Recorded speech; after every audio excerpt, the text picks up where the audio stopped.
ಕರ್ನಾಟಕ ಜನರ ಧ್ವನಿ ನ್ಯೂಸ್ಗೆ ಸ್ವಾಗತ. ಶಿರೂರ್ ರಸ್ತೆ ಹೆದ್ದಾರಿಯಲ್ಲಿ ಹೋಗುವ ಮಾರ್ಗದಲ್ಲಿ ಎಟಿಗ ಗಾಡಿ ಒಂದು ತಮ್ಮ ಮನೆಯ ಕಾರ್ಯಕ್ರಮ ಮುಗಿಸಿಕೊಂಡು ಹೋಗುವ ವೇಳೆಯಲ್ಲಿ ವೈಜ್ಞಾನಿಕ ವೃತ್ತ ನಿರ್ಮಾಣದಿಂದ ಅಪಘಾತಗಳು ಆಗುತ್ತಿವೆ. ಗಾಡಿಯಲ್ಲಿದ್ದ 8 ಜನರು ಸ್ಥಳದಲ್ಲಿ ಒಬ್ಬರ ಸಾವು ಹಾಗೂ ಉಳಿದ 6 ಜನ ಬಾಗಲಕೋಟೆ ಜಿಲ್ಲೆ ಕುಮಾರೇಶ್ವರ ಹಾಸ್ಪಿಟಲ್ನಲ್ಲಿ ಚಿಕಿತ್ಸೆ ನಡೆಯುತ್ತಿದೆ. ವರದಿ ಆನಂದ್ ಚಲ್ವಾದಿ.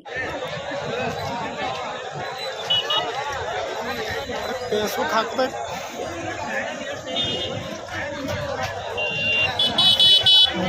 बस बंದು ನಂದು ಸೈಡ್ ತ ಗಾಡಿ ಬಸ್ ಬಂದ ನಾನು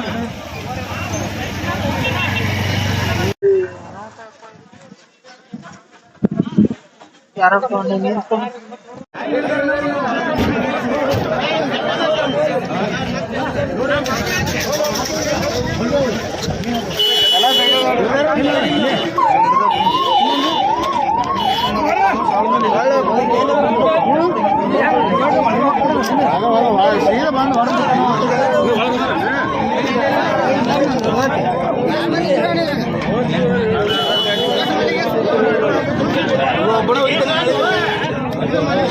ಅಲ್ಲ ಈಗ ಹೋಗಿತ್ತು